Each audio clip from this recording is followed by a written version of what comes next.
Leah finds Kelsey. Kelsey's about to make a move. She gets off the ball. Now look at Kelsey Mitchell start slow walking. Like, just look at this. She's not moving. She's not sprinting. Aaliyah's right there at the top of the key. Like, just look at them. They're just walking straight still. Like, oh, all right, go ahead, Kaylin. Leaving Kaylin on an island. Kaylin gets off the ball.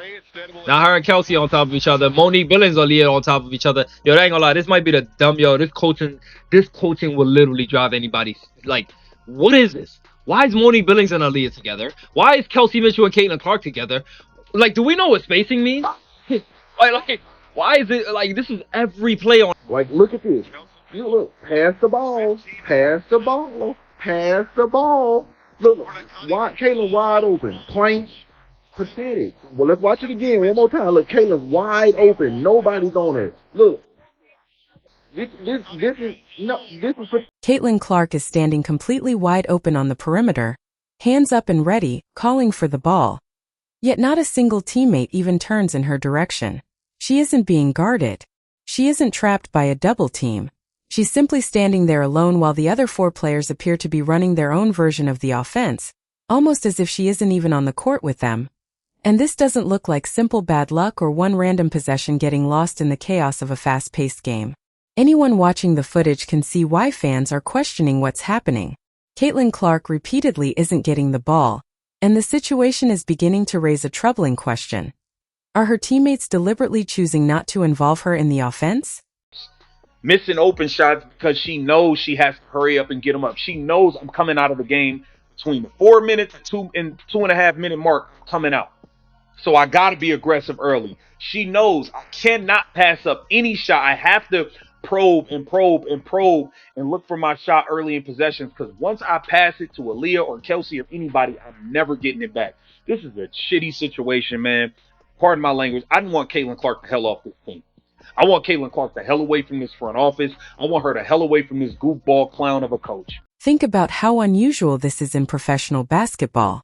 Teams are built around putting the ball in the hands of their most dangerous offensive weapons. That isn't some groundbreaking strategy. It's one of the most basic principles of the game, so when possession after possession goes by without the team's most feared shooter even touching the ball, it becomes difficult to dismiss it as a simple issue with the offensive scheme. At some point, the question has to be asked, why isn't the obvious read being made? When your best scoring option is open and ready, getting her the ball should be one of the easiest decisions on the court. Yet when that opportunity is repeatedly ignored, it starts to look less like a strategic mistake and more like a team struggling, or failing, to involve its most dangerous player. Just peaked too early. Maybe during those 2 back-to-back win streaks in the middle of the season, maybe we just peaked too early. You guys let me know. But I'm really not seeing a lot of plays ran for Caitlin Clark. Not seeing many hard screens ran for Caitlin Clark. I'm really not seeing anything to get her open outside of iso ball.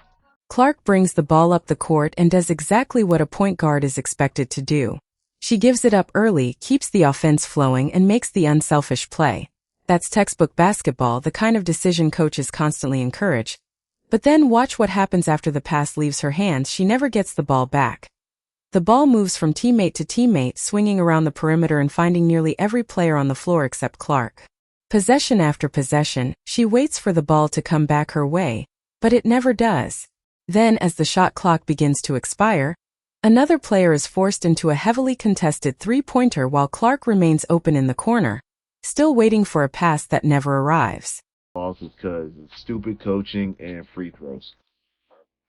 I mean, there was one point Caitlin Clark was actually playing good and they benched her. Made no sense. And then Boston, somebody gotta curse her out, bro. The way she's playing basketball is pissing me off. I hate the way she's shooting the ball lately, and she's just making me mad. Her lazy. If it happened only once, you could easily dismiss it as a fluke, a broken play, a missed read, or simple miscommunication during a hectic possession. But when the same pattern keeps showing up game after game, it becomes much harder to ignore it at some point. Fans stop calling it a coincidence and start questioning what they're repeatedly seeing on the court.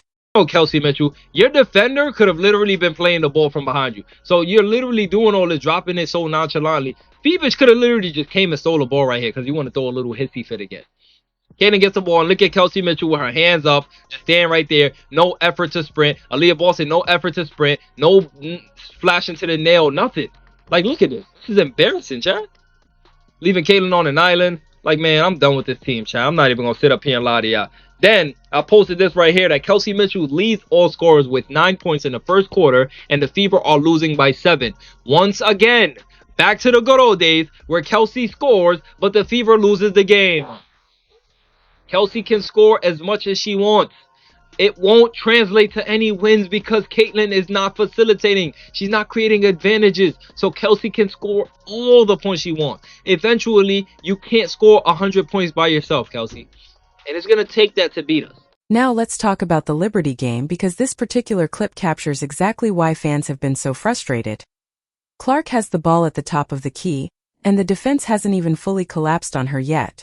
Instead of forcing a difficult shot or throwing the ball into traffic, she does what a smart, disciplined point guard is supposed to do. She reads the floor and looks for the best available option. She checks to the left. Nothing. She looks to the right. Still nothing. She searches for a teammate cutting hard toward the basket, someone relocating along the baseline, or any movement that could create a clean passing lane. But there's no action. Nobody cuts.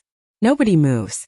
Nobody gives her a reliable option. In that moment, Clark is left with almost nowhere to go with the ball except to keep it in her own hands and try to create something herself. The keys, letting Caitlin Clark run the game. In fact, I want the Fever to have more turnovers because it means Caitlin Clark is running the game. You know what that means? That means they'll have more assists. They'll have more fluidity. They'll have more rhythm. Players will have more motivation to be in their spots. Lexie Hull has spoken about it, how she knows where to be and how she gets rewarded for it because in the past, she wouldn't be hit before. But, you know, it is what it is. I want you guys to watch this little clip real quick. Aaliyah finds Kelsey. Kelsey's about to make a move. She gets off the ball. Now look how Kelsey Mitchell starts slow walking. Y'all seeing Kelsey Mitchell start slow walking right here. Once again, for those who missed it, Kelsey was trying to get in her bag, start making her move, and she realized that Caitlin was coming to get the ball. Now Kelsey Mitchell just drops the ball with an attitude like, all right, go ahead and take it. Look, just... While Clark is scanning the floor for anyone, to give the ball to, her teammates appear completely stationary. Nobody cuts backdoor. Nobody relocates to the opposite wing. Nobody sets a flare screen to create even a moment of separation and a well-functioning offense. When the primary ball handler is facing an aggressive defense like the Liberties, the players around her react immediately. They move with purpose, create passing angles, and give their teammate options. But in this sequence, everything seems to freeze. It looks like a photograph caught in the middle of a possession.